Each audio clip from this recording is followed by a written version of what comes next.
the tag of could be killed any moment. Sujata narrates her tale how her husband on his deathbed had asked her to take care of the people of Puthur, even though the village has severe caste-based prejudice. Sujata had come to this village from distant Ambathur village after her marriage. K. Bina is an acclaimed writer, journalist, columnist whose works depict a deep engagement with social realities. She began her literary journey at the age of 13 with her debut book, Bina Kanda Russia, the Russia that Bina saw. A travelogue born from her impressions of an international youth tour. This early work, marked by fresh, unfiltered observations, set the tone for a career spanning over 4 decades. Author of more than 40 books, including novels, short story collections, essays, travelogues, and children's literature, Bina has established herself as a versatile voice in Malayalam literature. A regular presence in both print and digital media, her columns in leading Malayalam publications explore themes of gender, marginalization, social justice, and cultural critique. Her skills lies in blending sharp observation with empathetic sensitivity, challenging patriarchal structures and amplifying the struggles of the oppressed. Reporting on the peripheral voices of modern India, Bina showcases how urban culture often forgets the dire need for protection of victims of caste-based discrimination. Hearing the stories of the Panchayat president, Bina reports how Sujata is not allowed to raise the tricolour on Independence Day and how conveniently the villagers invite a freedom fighter, someone from the upper caste, instead of their leader. Because of her outstanding storytelling and vivid reports of Indian villages, K.A. Bina stands as a strong voice against social injustice. For her report in the AIDEM, the Statesman is proud to present K.A. Bina with the second prize in the Statesman Rural Reporting Awards 2024. I would like to invite Ms. K.A. Bina to come to the stage and would like to request Mr. Ravindra Kumar to present the prize.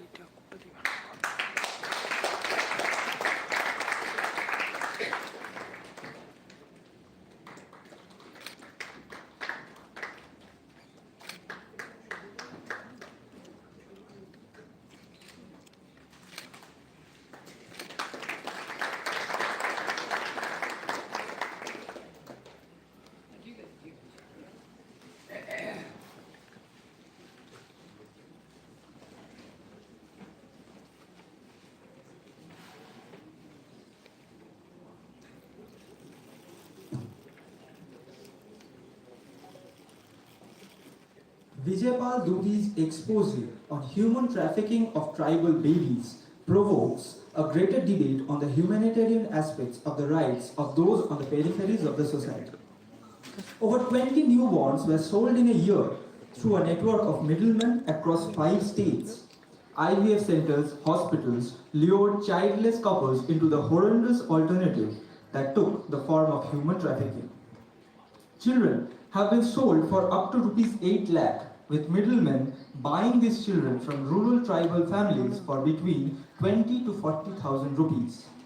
Dudhi's reports appeared in Dainik Bhaskar for a month and a half.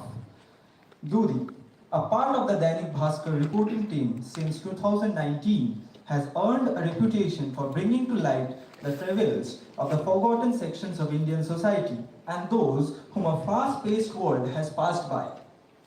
In a career spanning a decade, he has travelled widely through Rajasthan's rural areas to unearth issues that remain unknown to those in the corridors of power.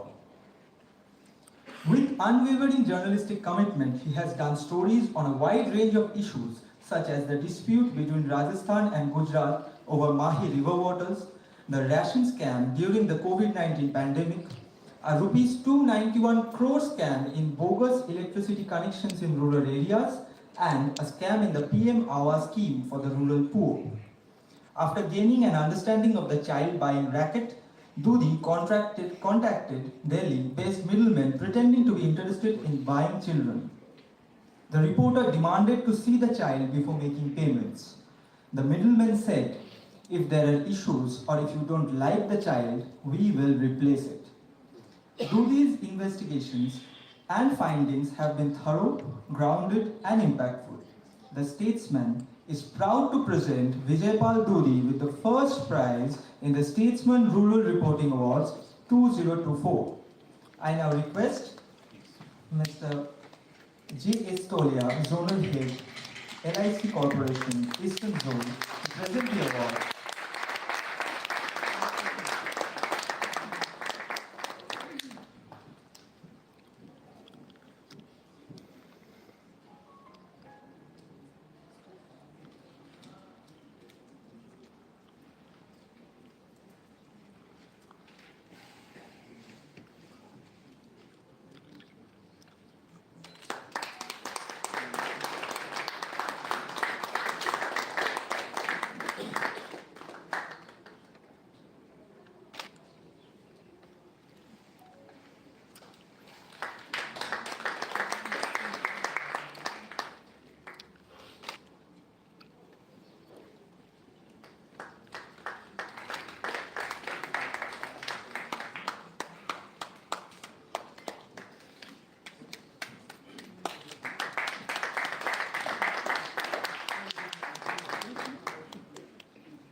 A 2-month expedition by a team of marine scientists from the Kerala University of Fisheries and Ocean Studies found startling evidence pointing to extensive bleaching of coral reefs of the Lakshadweep group of islands.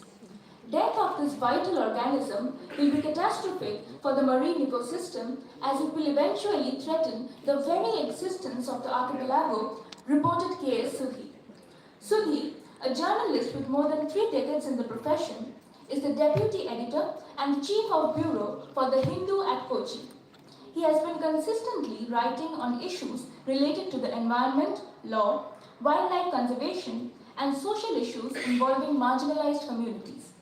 Over the years, he has earned several prestigious awards for his contributions to environmental journalism, including the Paristhiti Mitra Award instituted by the Kerala Department of Environment and Climate Change, the Green Journalist Award instituted by the Kerala Biodiversity Board, and the World Malayali Council Environment Reporting Award. He also won a special mention at the K.C. Kalish International Award for Excellence in Journalism by the Rajasthan Patrika Group. White is the color of death for corals. On bleaching, they turn white, which can be the effect of excessive sunlight and UV exposure. Coral reefs in the island support a diverse range of marine life, including fish, invertebrates, and algae. Reefs act as natural barriers and protect shorelines from erosion and storm surges. The local communities rely on reef-associated fish for sustenance and livelihood. The bleaching of Lakshadweep corals coincides with the events that took place in the Great Barrier Reefs of Australia in April and May 2023. El Nino, the climatic process which leads to an increase in sea surface temperatures in the central and eastern tropical Pacific, has played the villain in both cases. The death of the corals can have a disastrous effect and cause the collapse of the marine ecosystem. Sudhi's report is a detailed description of the problem, citing views of the scientific community, and covers vast ground, including the livelihood of locals. For his report highlighting the bleaching of coral reefs, the Statesman and the C.R. Irani Foundation are proud to present K.S. Sudhi the Kushno Irani Prize for Environmental Reporting 2024.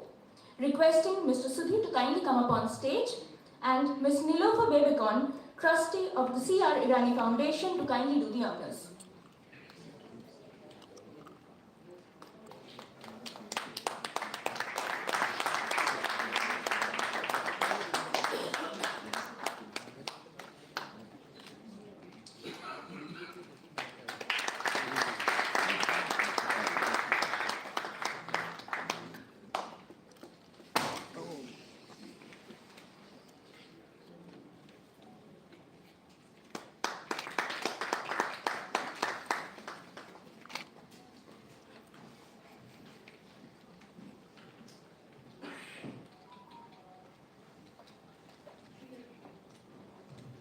We are grateful to our esteemed sponsors and well-wishers who have played such a crucial part in making this event possible. May I request Mr. Kumar to present them with small mementos. Mr. J. S. Tolia, Zonal Head of Eastern Region of LIC, Life Insurance Corporation of India.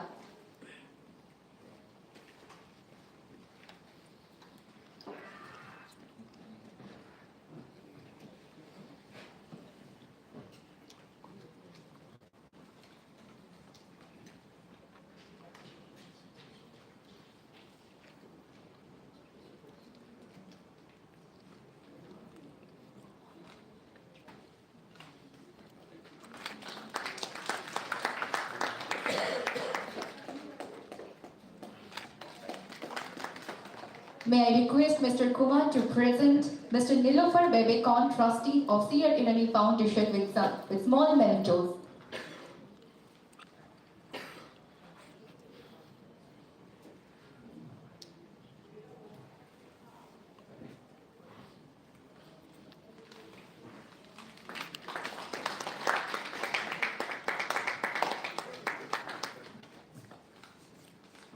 The Statesman would like to thank our esteemed sponsors, Damodar Valley Corporation, Macintosh Barn Limited, Life Insurance Corporation of India Limited, State Bank of India, National Jute Board, Widow Corporation Limited, Mahindra and Mahindra Limited.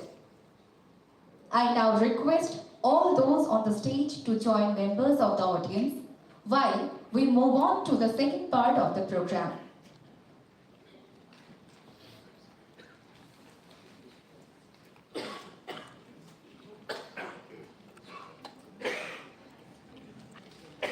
I request Mr. Ravindra Kumar to introduce the panelists to this evening's discussion.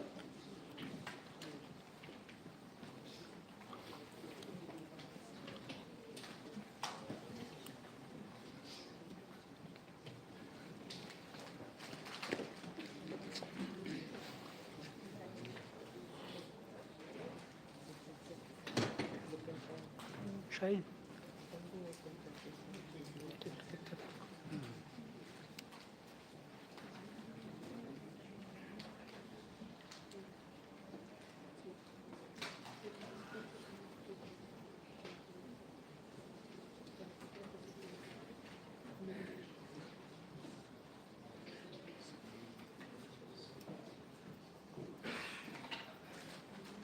A man who's worn many hats during a long and eminent career in politics and public life, Dinesh Trivedi has been an outstanding parliamentarian, a very distinguished minister, but one who, as he tells me, shares Gandhi's fate in having been derailed or been thrown off a running train, a lover of music and flying, a management graduate, and even someone who once wanted to be a monk, according to his Wikipedia page. He is now a member of the Bharatiya Janata Party, but has previously been associated with the Congress, the Trinamool Congress, and the Janata Dal. While he may have switched political parties, his commitment to values and to nationalism has remained steadfast. Two other things which have remained steadfast are, one, his commitment to his wife, and the other is his deep and abiding friendship for the Statesman. I'm very, very honored to invite Mr. Dinesh Trivedi to come up on stage.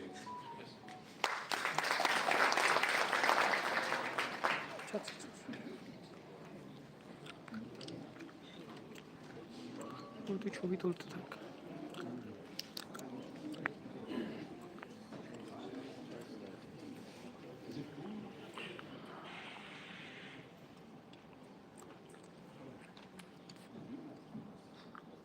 Professor Partha P. Mazumdar is one of the world's leading scientists. A PhD from the Indian Statistical Institute, Professor Mazumdar is listed by Stanford University as being one among the top 2% scientists of the world in the field of genetics and heredity. He has been National Science Chair of the Government of India and is Emeritus Professor at ISI and distinguished Professor John C. Martin Center for Liver Research and Innovations. As regular readers of the Statesman will be aware, Professor Majumdar's interests do not stop at science. He writes with great felicity on various subjects and has been known to stand up for the rights of people and has never been afraid to raise his voice against injustice as he did during the Arjikar protests. May I request Professor Majumdar to please come up with us.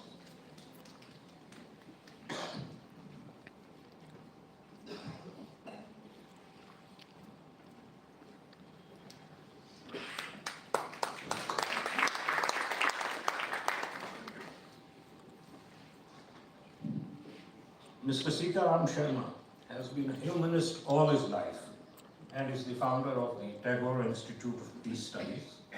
He has been chairman of the Maulana Abul Kalam Azad Institute of Asian Studies and vice president of the Indian Federation of United Nations Associations, a very long association that he has had. He has authored several books and is another of our distinguished contributors. And increasingly, it seems as if he's one of the few sane voices that remain in a world that is slowly going mad. May I request Mr. Sitaram Sharma?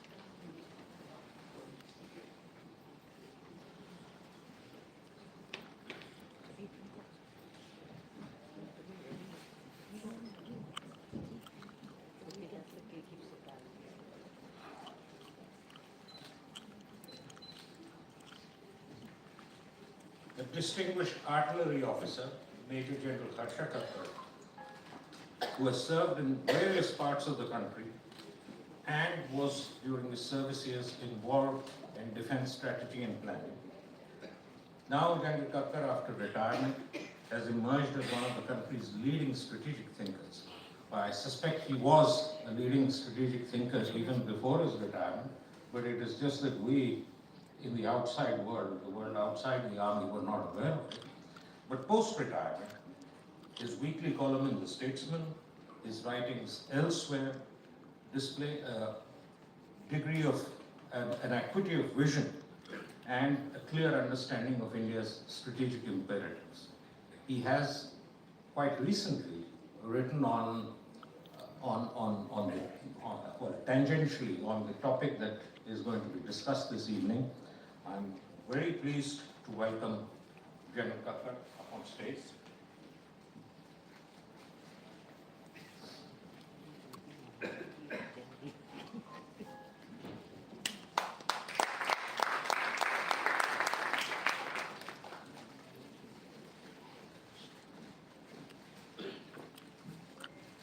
Trump or Tianjin, devil or the deep sea. That is a topic fraught with possibilities because it doesn't take a position. It is not a for or against kind of a proposition, but one that invites discussion on a major challenge facing the Indian strategic and diplomatic establishment. To moderate a discussion on a topic as complex as this, I can think of no one better than Arpan Banerjee, who's a leading lawyer, has been a professor of law, and is considered to be one of the country's experts insofar as intellectual property rights are concerned. He is an alumnus of NUJS Calcutta and of the University of London. He's a keen quizzer and a debater. I can think of no one better to ensure that this topic stays on course and illuminates all our minds. Please come on stage. Now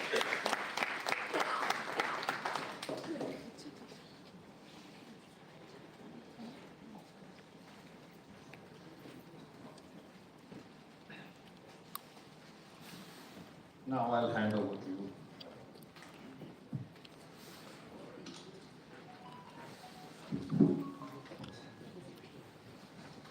Good evening, ladies and gentlemen, and welcome. It's such a pleasure for me to moderate this evening's discussion.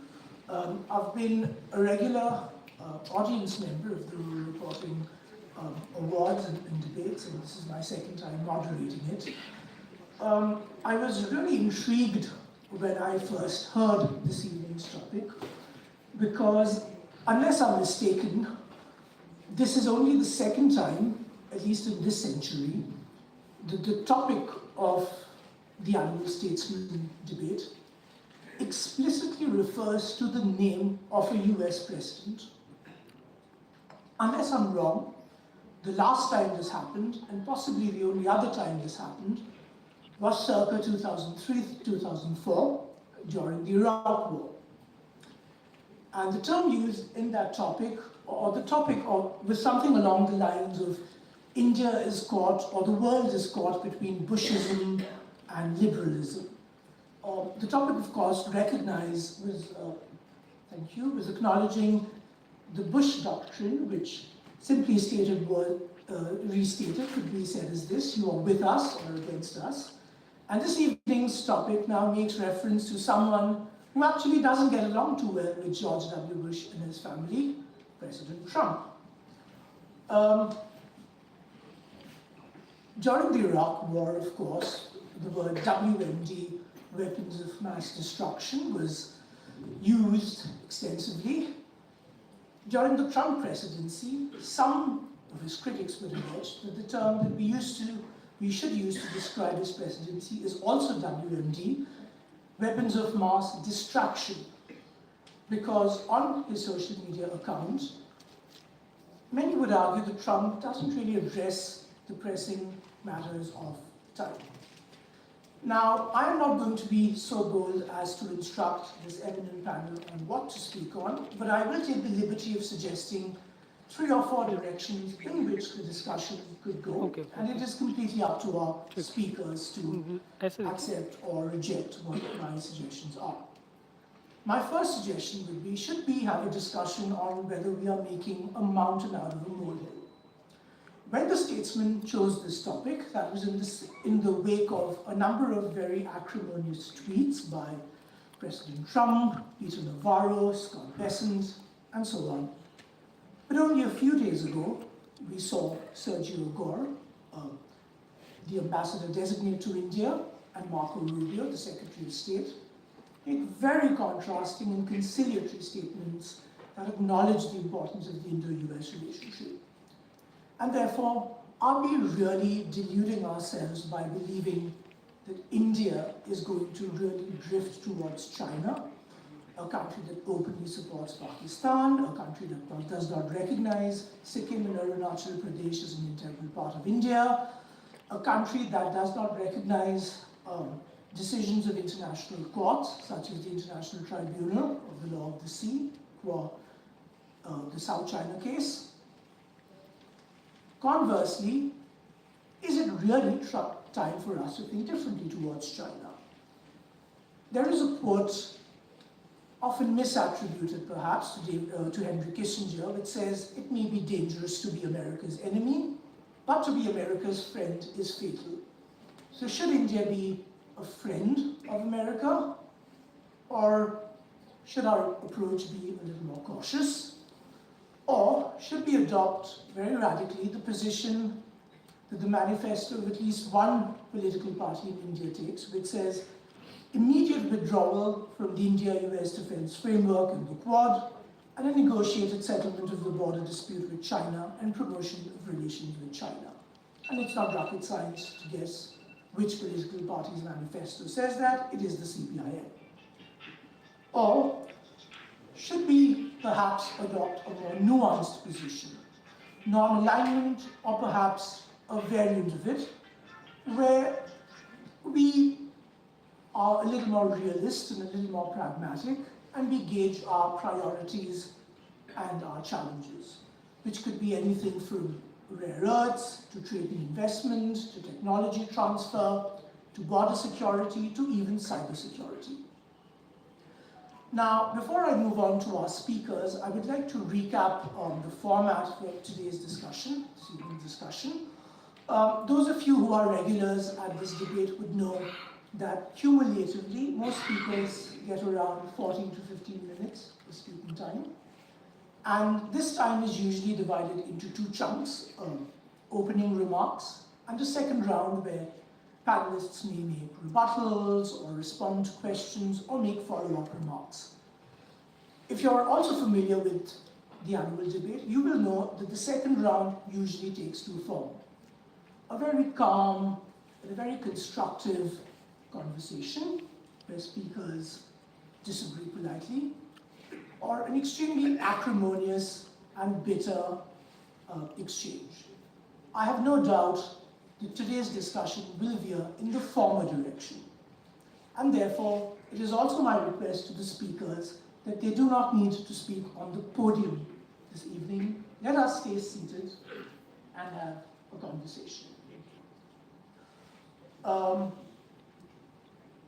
The third tradition I've observed at the Statesman debate is to start from the right, and given the gentleman referred to in our topic this evening, we probably should start from the right. But I was curious, would you be okay if we break the tradition and start from the left this time? Okay, and therefore our first speaker is Professor, if you could please join us. Sure. First of all, thank you very much. I really am very grateful to Mr. Ravindra Kumar for asking me to come here and participate in this, shall I say, discussion rather than a debate. I don't think we're going to question each other as is usually done in a debate. I, of course, belong to the area of science, and so what I'm going to do, at least to begin with, is to compare these two nations. Right now, the two nations that are sort of on the podium, so as to say, United States, Mr. Trump, and Tianjin, which is essentially representative of China. So if we look at the area of science and technology, as many of us, many of you probably know, that China has become a superpower in terms of publications, in terms of filing patents, and so on and so forth. The superpower also comes with a cost. Number one, they are able to file a lot of patents, but there is also a lot of dispute regarding their patents because there are court cases that they have stolen ideas from somebody else and have filed a patent and so on and so forth. Secondly, just filing a patent means nothing in science. Essentially, somebody has to take it up and bring it to some kind of a manufacturing process such that the general public can gain from it. They are just filing patents. That's number one. So the reason why I'm mentioning all of this is essentially to eventually figure out whether we should be siding with China or with the United States or be equidistant from both of these. The second point that I would like to make about China right now is that in terms of publications, they are stellar. They're right above any other country in the world right now. And one of the things that has happened, because they aspire to be the number one in terms of publications, they've also launched a large number of predatory journals. So these are journals where you pay to publish and it's not even reviewed. So what gets published in these journals, and they talk the list there, what gets published in those journals is essentially trash.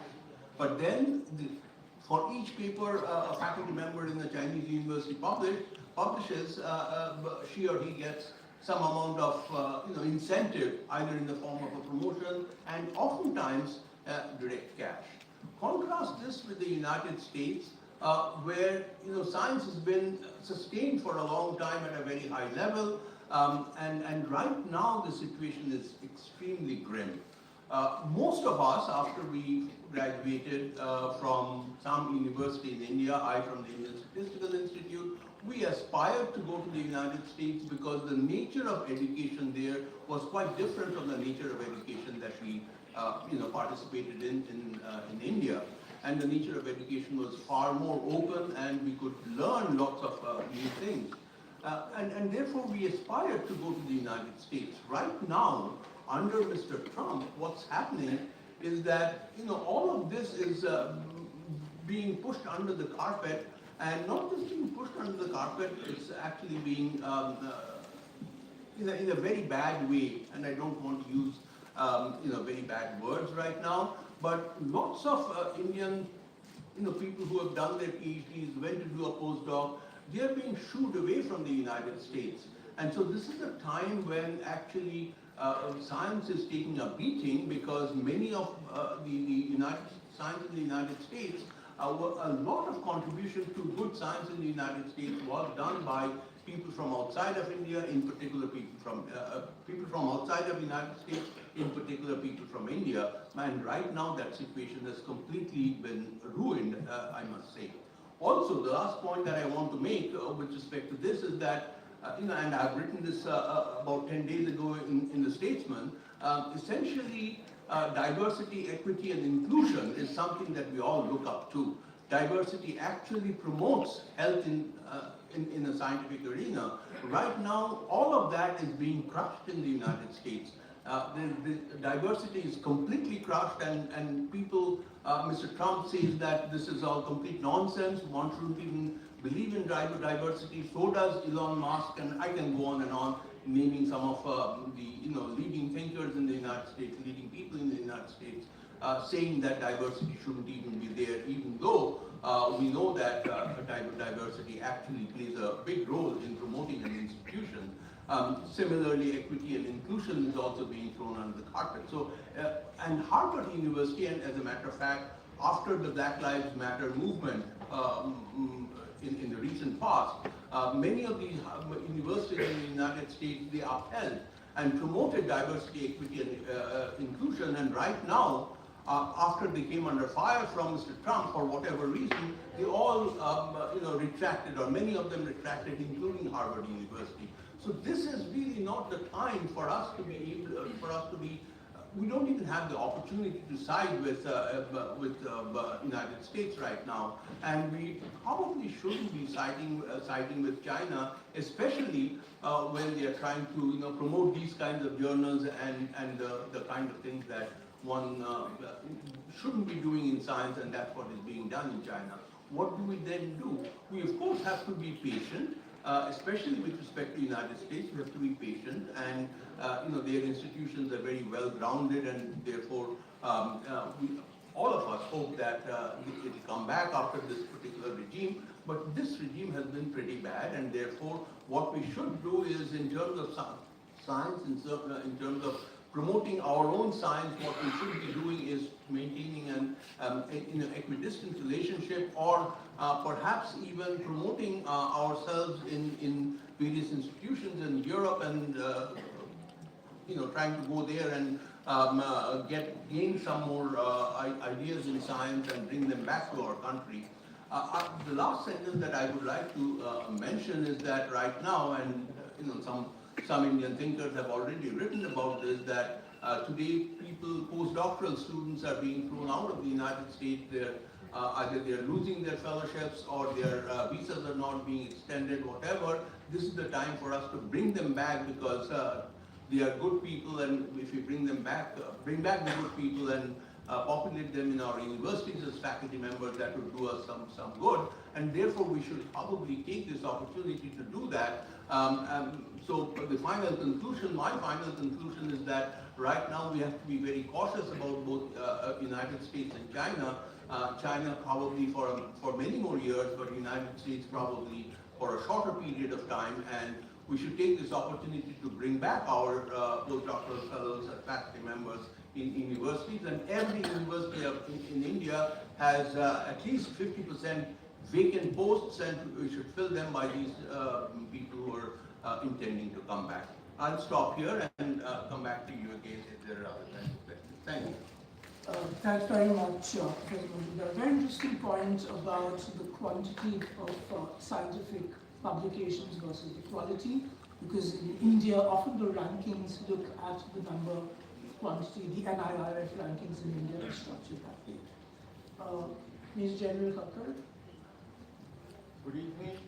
Thank you, Mr. Ravindra, for calling me down. I've come all the way from Lucknow.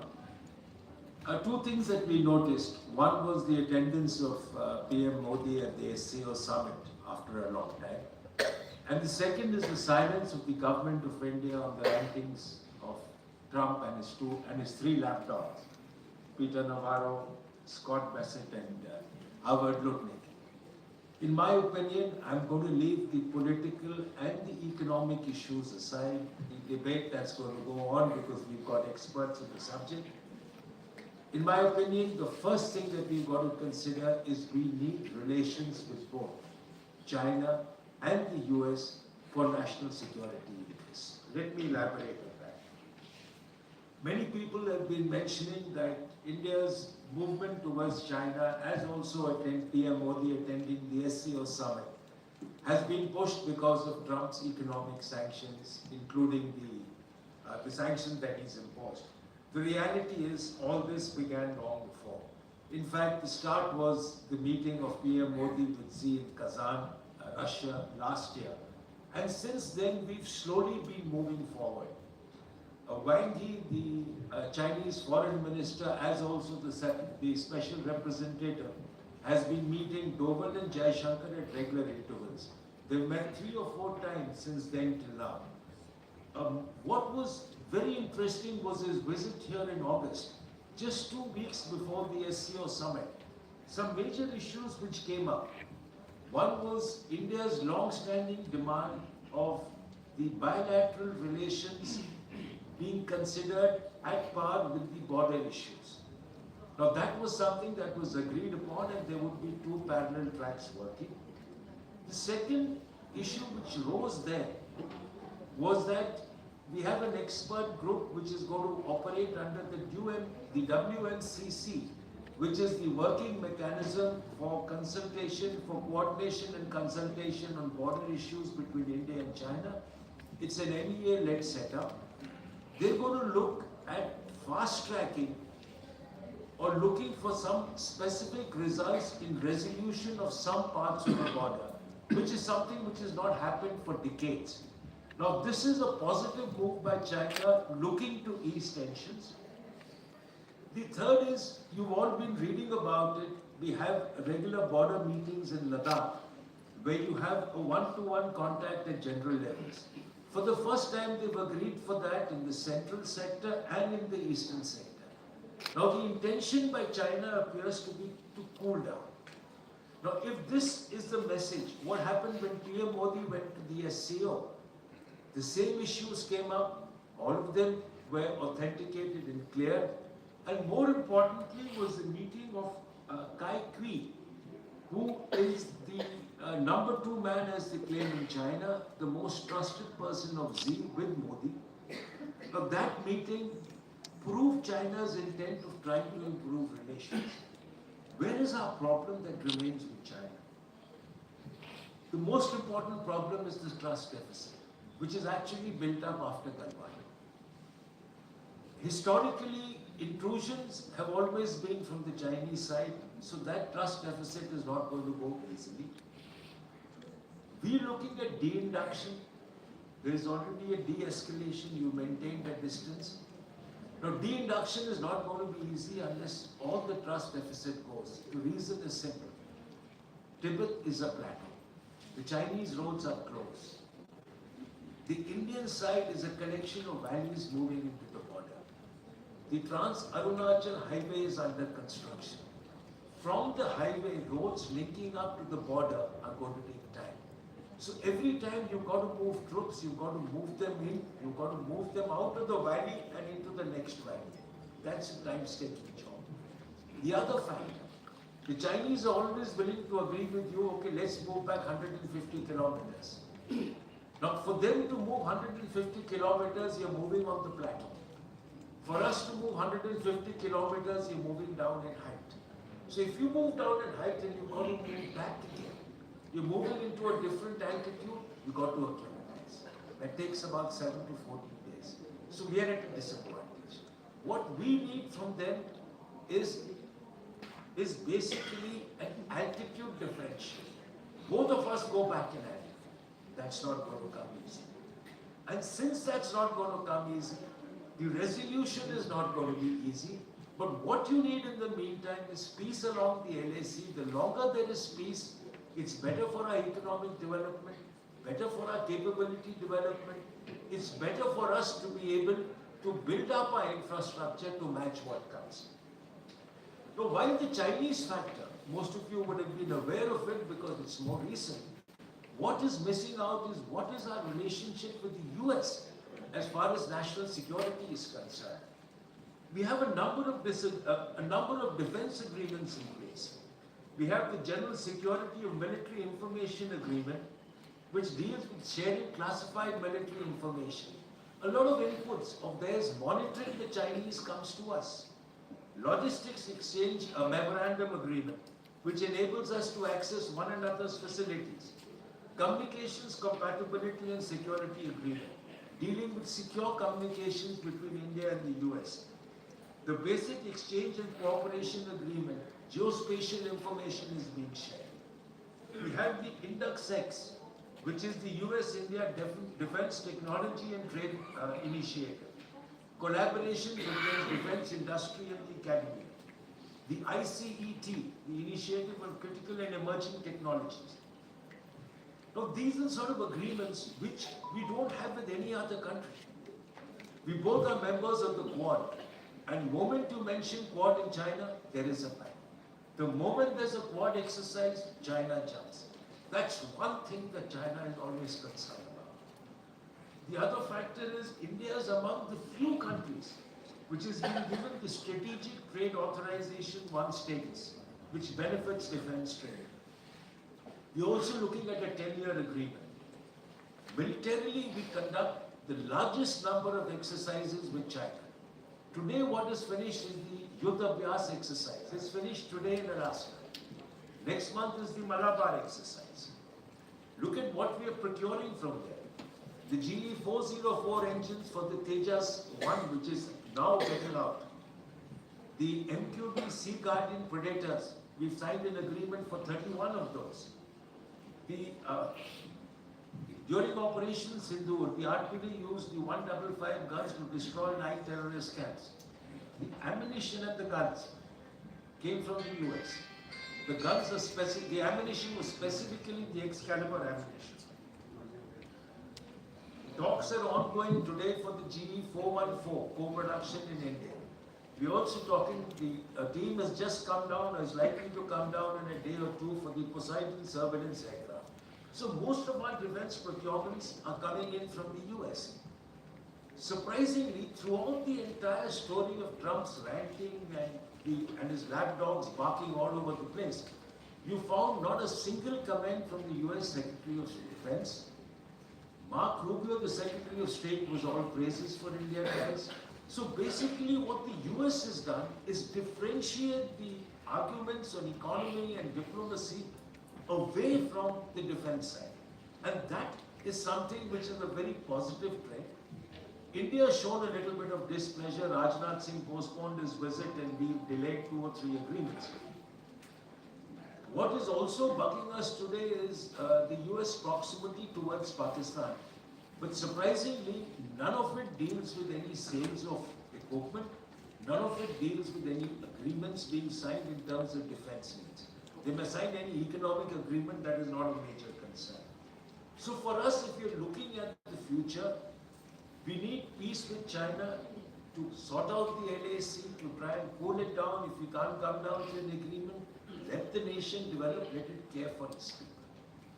At the same time, you need equipment from the US. The major reason why we need equipment from the US is if you look at Europe, another option that's busy producing for Ukraine. Russia, another supplier of ours, is busy in its own conflict. Israel, a third supplier, is busy in its own conflict. So where are we left with? Domestic. If you want factories to come up in India, you need technology from the US. So we try to keep that angle running. We need that agreement. We need that relationship. And we want to keep it away from the economic battle that is now. And I guess what we're doing now, very logically, is maintaining a lot of maturity in our ties with the US, displaying proximity to China so that we can resolve our own issues. I think I'll close here and open it. Thank you, Ms. General Kakkar. I think what we just heard was the exact antithesis of the discourse that has been going on social media. So thank you very much for a very rational analysis of that. Our next speaker, Mr. Dinesh Trivedi, told me prior to our discussion that any question that you ask me, the answer is going to be a philosophical one. So Mr. Trivedi, what is your philosophical response to whether India should side with China or the US, or even take a side? So first of all, am I audible? Yes. Good. So my best wishes and congratulations to the awardees. And thank you, Mr. Ravindra Kumar, for having me here. You know, this is an amazing event. And I can tell you from my very young days, I'm still not very old, I would like to think that. We used to stand in the queue to get into Kalamandir. And what standards of debates, you know, whether it is Atal Bihari Vajpayee or Arif Muhammad Khan, you name it and people have come here. And this Kalamandir was used for the people who didn't get a seat upstairs. So, and when you hear the theme song, whether you understand the language or not, the spirit of the song, which is so much alive. So thank you very much, Statesman. And what a milestone. It's been there for almost 5 decades now. And an institution like Statesman has withstood the test of time. So can we have a big applause, please, for the Statesman? And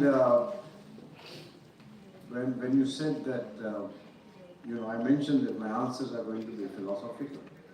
Mind you, in my introduction, they said that once I wanted to become a monk. And then they realized that he is better suited to be in politics. And once you are in politics, whether you want to be a monk or not, there is a place of renunciation. When you don't get a ticket to fight an election, it's supposed to be renunciation.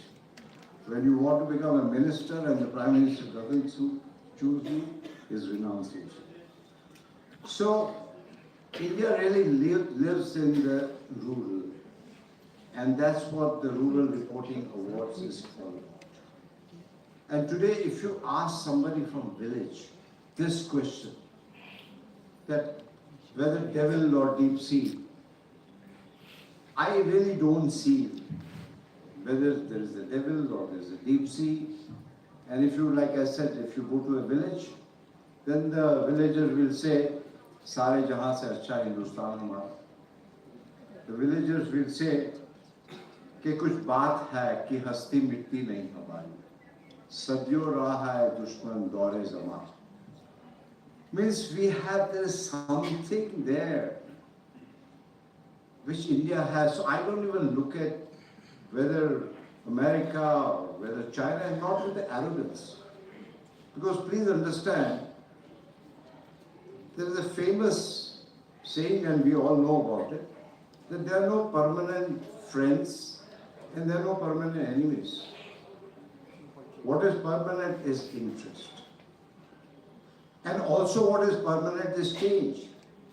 If you look at this very event, 30 years back, things were different. We have moved on and the life has to go on and on. So what is the core competence of India? The core competence of India is what is all over the world today, which is knowledge. India is absolutely in forefront of knowledge. And the other thing is cultivation. I think we have the best of the farmers. So I'm just trying to tell you of a strength and not with arrogance. Now if you go, you know, it's very surprising. If you ask Steve Jobs in his memoir has said that my guru lived in India. Mark Zuckerberg also mentioned that my guru is the same, Neem Karoli Baba. I mean, we don't understand what India is all about. You know, the famous author from Israel, Harari, he writes in his introduction that I really get inspiration from India, and I have learned from Vipassana, and my guru was Mr. Goenka. So here we are sitting with wealth, and very honestly, we have to understand our strength. And jokingly, I say the world is ruled by Satyam Shivam Sundaram. And what is Satyam Shivam Sundaram? If you see Satya Nadella, Microsoft, Shiv Nagar, HCL, and everybody knows Sundar Pichai, Google. Can you imagine the whole world is actually run technological world of people of Indian origin? And we have to understand this is what is our strength. So the world recognizes India for two reasons. One is the grey matter. It's just amazing. The other day I was in Delhi and I saw this exhibition on mathematics. It's mind-blowing when you see that what this country is all about. It's quite possible that we have drifted and we have lost our path somewhere. But that strength is still very much with us. So I personally, and again, not with arrogance, I'm not looking at left, right, America, China. Everyone has to bring value. If we bring value, then obviously we are recognized. If we don't bring value, then we are not. And our biggest contribution is knowledge. And that knowledge is still very much prevalent. Of course, we have also to understand and recognize, we have the scientists and the army men sitting here, that innovation has not been there for many, many years. And if we feel that this is, let's say, I don't think it's a crisis, but let's say it is. We talked about the tariff. This is the greatest opportunity. If you talk about the period of COVID, and a lot of media was showing all the dead bodies and oxygen is not there, we are lagging behind, and as if India is finished. But what has come out of it? Technology. Today I think we are one of the best. If you wanted the COVID certificate, you all have to just type some numbers, specific numbers, and say certificate. Your COVID certificate would come. Whereas Germany and America were still giving certificate by hand. So we have really reached, today the digitalization of India is just amazingly progressing, and we sometimes take things for granted. Today that vendor sitting on the pavement would have the technology. We adopt things like this. And jokingly, I said that even somebody who's wanting to get some money, I don't want to use the word beggar, but for lack of other words, he may have technology also. So what I'm trying to tell you that if you feel that, oh my God, he's a friend, that fellow had promised us, say, I'll go back to, I love watching movies. There's a wonderful movie called Upkar. And there's a song by Pran. The lyrics are so good, which says, Kasme waade, pyar wafa sab baatein hain, baaton ka kya? Koi kisi ka nahi hai, jhoote naate hain, naaton ka kya? So we have got to understand that the world has moved. If you look at our army, look at our space, look at our soldiers, the conflict which we had recently. I mean, brightest of the bright youngsters. It didn't take much time. Can you imagine, in spite of the best of technology perhaps Pakistan bought from China, we were not lagging behind at all. Ultimately, they had to come and beg of us that let's have ceasefire. So all I'm trying to tell you is, and not with arrogance, we have to have a lot of confidence in us, whereas we also have to understand that where are we lagging behind, and we have to reach that milestone. So I really don't look at whether one is devil and other is deep sea. We are on our own, and that is where Atmanirbhar is the best thing, and that's what it's all about. And if, again, going back to being a monk, when you talk about salvation, if nobody else gives you, you have to attain your own salvation, and you have to be your own leader, and you have got to look after your interest and your people and your country. Let's leave it to them. Thank you. Thank you very much, Mr. Trivedi. So in a nutshell, when I asked you about choosing between China and the US, your answer would be nota. Sorry? Your answer would be nota, none of the above. No, I mean, you see, let's understand that our relation with America has been historic. I went to America, I did my flying there, I did my MBA there, my son is in Palo Alto, all these people I just named. Today, most of the innovation in America is coming from people of Indian origin. If you see SpaceX, there is one bright Sardar young chap, he is the director of the entire project. So we as Indians have got a lot to do with America. And I just don't believe that these are all part of growing. And I don't think that this is something which has come permanently to us. And even if it has come, it's an opportunity. So historically, I would say that we have a natural relationship with America. We don't have to labor that. Either we have studied there or our people have been there. We just heard about Stanford, where my son also went, to MIT and Stanford. So we have got a lot from America, and most of it is democracy. The oldest democracy and the biggest, largest democracy. So definitely, as far as the relationship with America is concerned, it's a done deal.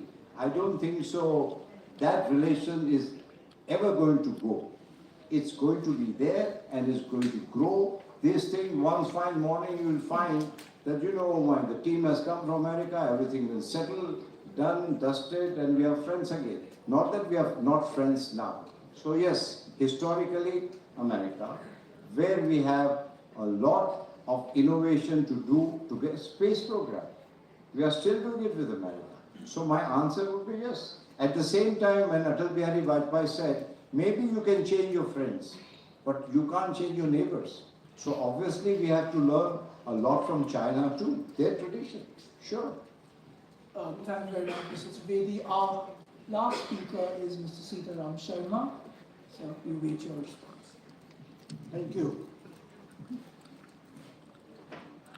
There is an advantage of being the last speaker. Even if you don't know anything, you can pick up from your earlier speakers and say a few words. First of all, I would also like to thank Mr. Ravindra Kumar for inviting me and giving me this opportunity. The topic of this evening, Trump or Tianjin, Devil or the Deep Sea, is not only relevant but also timely. In the line of most of the editorials which we read in the Statesman. But I find here, I'm sure about an input from Ravindra Kumar, not the handiwork of Ravindra Kumar. He has made it deliberately very provocative. Devil or deep sea. But I would like to begin by stating unequivocally or go overboard about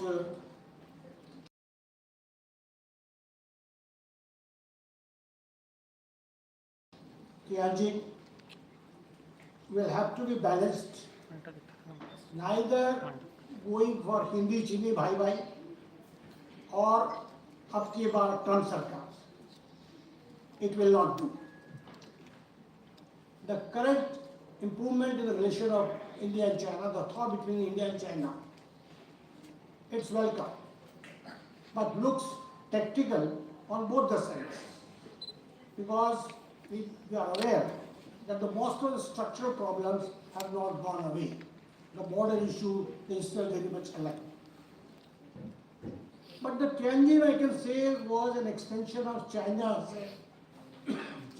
aim or plan to occupy the center stage in the global order. And we all know the US President Trump has already reacted very strongly, very angrily, with the images of Modi, Putin standing and Xi standing holding hands. And he remarked, as we all know, that the United States have lost India and Russia to the deepest and the darkest China. And he has linked all the punitive trade measures and tariffs to the efforts to curb the Russian war financing with the supply of oil. Now, Tianjin alignment, which is been talked about, it boosts of some kind of a Eurasian connectivity. And America is willing to penalize the countries concerned in this. But India is standing between the two poles, and it will have to find its own place or center stage. We all know that for decades, India has pursued a policy of autonomy, non-alignment, not joining any bloc. And India will certainly not join any military bloc. It did not join during the Civil War, and I'm sure it will not join even now also. It will remain non-aligned. But then, India has already engaged itself in a very flexible kind of policy, strengthening defense ties with the US through Quad. You all know that about the Quad, what is the China's reaction, but India is very much there. Buying our defense equipments and oil from Russia, and simultaneously working with a very tactical line with China, very careful line with China. So the multilateralism is going to be the order of the day. And it is not dead. You should understand this. But the one thing which is very important is this multilateralism is going to stay, but the gravity of the multilateralism is shifting. And China wants it to shift to Beijing.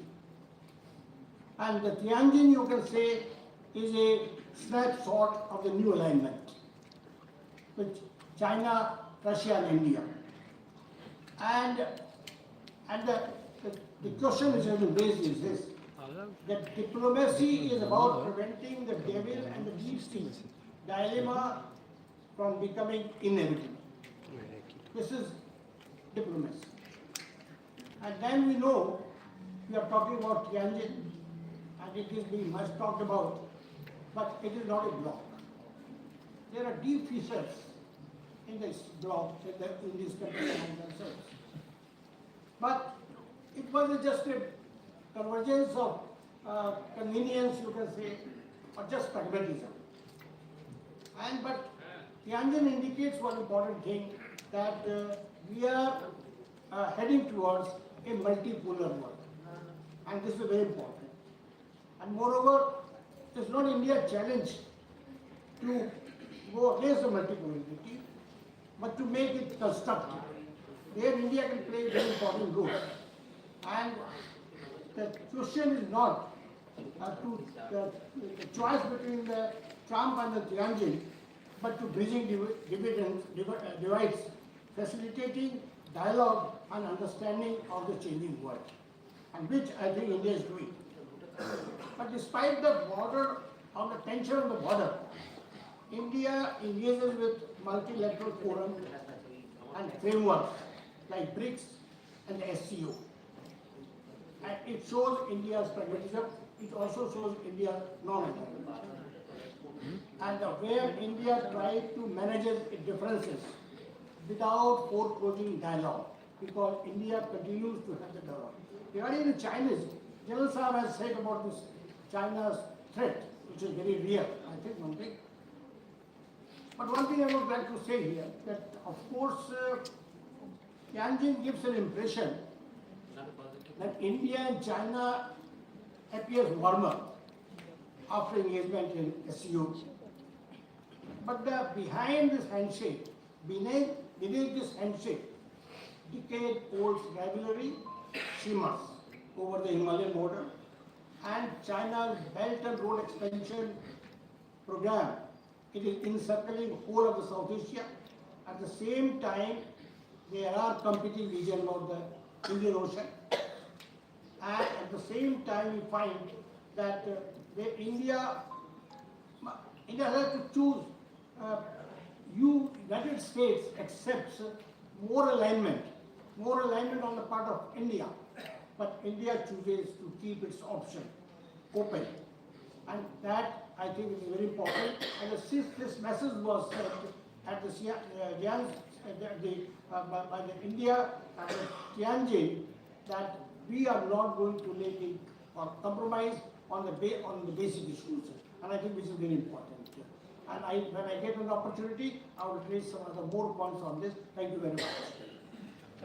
Thank you very much, Mr. Sharma. So in the past half an hour or so, I think we've traversed across an incredibly diverse set of topics, from the quality of Chinese patents to border terrain to New Karoli Baba, which actually raises a very important point, which I'll ask you in a couple of minutes, to the realities of multipolarity.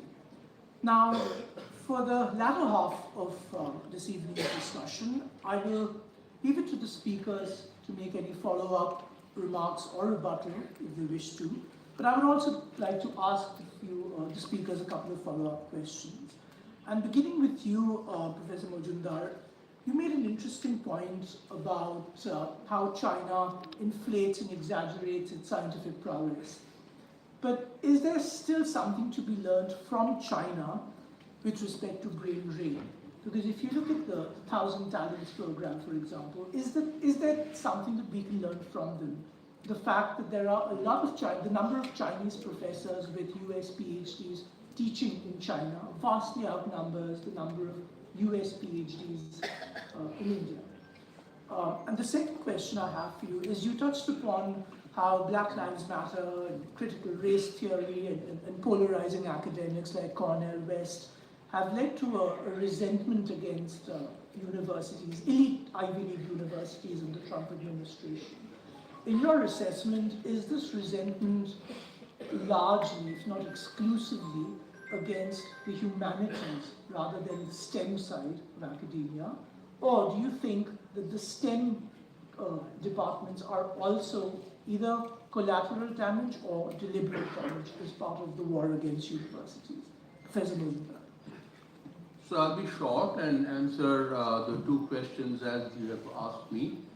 One is about China, and again, this is from personal experience, personal knowledge that I will mention this, that there are lots of Chinese professors in the United States, and what they have done and what Indian professors in the United States do not do, up until recently, now they've started doing it, what the Chinese professors did for last 20 years or so, they actually handheld many of the researchers in China, in mainland China, and helped them improve. And this came at a cost because of the time difference, and these professors were waking up at 4 o'clock in the morning trying to hold hands of the Chinese researchers in order for them to improve. We don't do that, and this is a lesson that we must learn from the Chinese professors who are settled in the United States. Also, many of these professors actually visit Chinese universities for extended periods of time, taking leave from the United States departments, and that over a period of, I would say, 20, 30 years has improved the quality of science in China, and this is something that we all need to learn from people who had emigrated to the United States but are now giving back. In terms of the quality of things happening in the United States right now, and I mentioned about Harvard, and there are many other Ivy League universities that one can actually name who have followed the footsteps of Harvard, which is really pathetic. But having said that, it's not just the humanities departments, it's also the STEM departments, science and technology departments that have borne the brunt. As a matter of fact, both in terms of health, the National Institutes of Health have cut down lots of different projects and billions of dollars that they were funding. The war on cancer that Nixon had initiated, which actually led to huge improvements in our understanding of cancer, in translating the basic science research and getting products into the market, Mr. Trump has completely blown that away day before yesterday. So it's not just humanities, but also health research, as also various kinds of technologies. The Department of Science and Technology in the United States, NSF, National Science Foundation, essentially has been folded. So it is not just the humanities, but also the basic sciences, including the health sciences, that are actually bearing the brunt of what Mr. Trump is doing. And whether his regime lasts for a long time or not, we do not know. But the kind of actions that he's taken, this is going to be the negative impact of that is going to be felt for decades to come. This is the unfortunate part, that some of these people will take, foundational measures, negative foundational measures, and the impact will last far more than their own terms. And this is the sad part of what Mr. Trump is doing. And we must learn from these lessons. And autocracy is a kind of rule of the game right now in many parts of the world. But again, the impact of autocracy is felt by a country for many, many more years, even after the autocrats are thrown out, so to say. So we need to learn these lessons, and it's very unfortunate for science with respect to what Mr. Trump has been doing in terms of dislodging science all over. Thank you. Thank you, Professor. Major General Kakkar, you very lucidly explained the challenges that we have on the LOC and how we stand at a disadvantage. The LAC, sorry. My question to you would be, what about areas of the country far away from the LAC? Our naval borders, our borders with Nepal, our borders with Pakistan, and our relations with Sri Lanka. Do you think that the Chinese influence in the other borders of India, in our states, is a malign one? And do you think that there are challenges not just confined to the LAC and beyond the LAC that we need to look at when we think of China? If you look at Pakistan, yes, you're well aware of the support that China did give Pakistan during Operation Sindoor. And we are also aware of the equipment that China gifted to Pakistan and the impact we saw none of it could achieve anything much. There is no doubt that the China-Pak relationship remains, and that will always be a bugbear in India-China ties. As far as Bangladesh is concerned, you've got to realize that the only benefit that Bangladesh can provide China is in terms of monitoring or supporting anything happening in the Northeast, in terms of Northeast insurgencies. People keep talking of a port in Bangladesh being made available to the Chinese. The Indian Navy can bottle up anything in the Bay of Bengal. So you have anything operating out of a port in Bangladesh, it has no value. Yes, the Chittagong Hills and the rest of the areas are very good for Northeast insurgency support, which was there with Bangladesh earlier. As far as Nepal is concerned, India and China both vie for interest in Nepal. Historically, if you look at it, you have one PM of Nepal leaning towards China, the next PM leaning towards India, and that's been a process all through. Now with the change and the way the new constitution and elections are going to come, let's see. The current interim government is more aligned. The Chinese influence in Nepal will remain. There is no doubt, it's a sandwiched country. The Indian influence is very strong in the interiors of Nepal. You've got to realize that the Nepali Gurkhas, a large part of them are veterans, not only from the Indian Army, but their relatives and all are also dependent on it. Whether it's for medical, whether it's a pension which supports the family, there's a massive linkage within the interiors of Nepal. In the towns like Kathmandu, you may find the Chinese influence a bit more, but in the interiors, you'll find the Indian influence. Possibly with the interim government coming in, the Agniveer system, which the earlier Nepalese government was not willing to permit, would again come back, and that will again rechange the environment. But Nepal will always be a bone of contention, and no matter who's there in Nepal, they will definitely play a safe game with both India and China. Coming down to Sri Lanka, yes, they've got the Hambantota port, which the Sri Lankan government is given to the Chinese on a 99-year lease. And they promise that they won't allow any military ships there, but in times of operations or war, definitely Chinese ships will come in. The fact that you've got to realize that Chinese ships sailing into the Indian Ocean are operating in an area 3,000 kilometers from their home base. We are operating in our backwaters. That's a world of difference. Similarly, we decide to go and operate in the South or East China Sea, we are operating 3,000 kilometers away, which is of no interest to us. With the way the Great Nicobar Island project is now coming up, and especially it's under debate, that itself will be a major project to dominate the Malacca Straits, which is the Chinese oil dilemma. With Thailand refusing to budge and give them the Thailand-China corridor, with the Myanmar-China corridor coming up, and the China-Pakistan economic corridor coming up, China needs the Malacca Straits much more than ever before. And Malacca Straits now, with the latest agreement which PM Modi had with the Singaporean president when he came down, India will now start patrolling the Malacca Straits. And with the Great Nicobar Island base coming up, especially the naval base at Campbell Bay, it will be barely 170 kilometers. So I think, that area will get far more secure.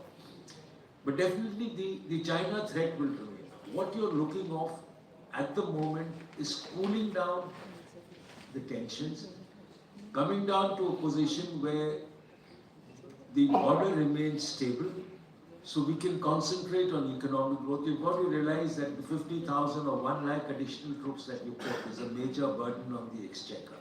The equipment, the troops is a major burden.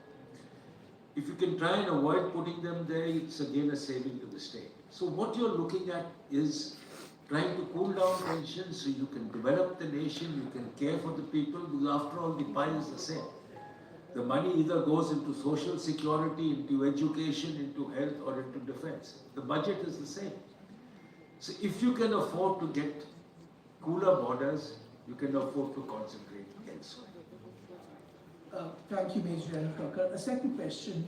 If Professor Majumdar was very skeptical about the prowess of China in science, you were clearly skeptical of China's superiority in defense, because you mentioned that the equipment that they sold Pakistan was not as superior as people thought it was.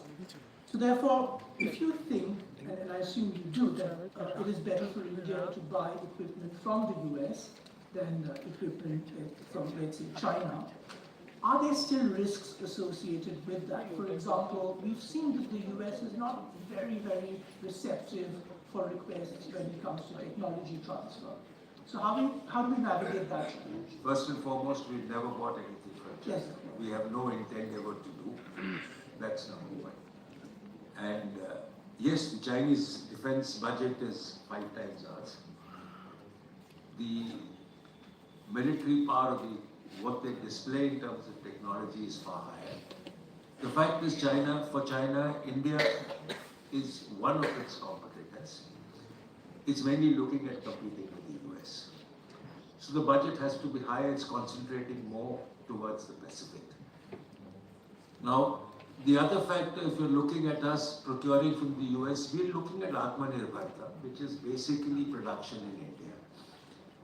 What we lack in India at the moment is technology, because for a long time the government never invested in technology. Even today, our total investment in technology is under 1%.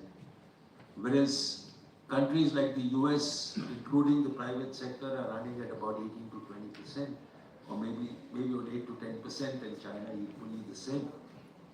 Even smaller nations like South Korea and Japan are at 4% of GDP. Ours is not even 0.7 or 1%, 0.1% or something.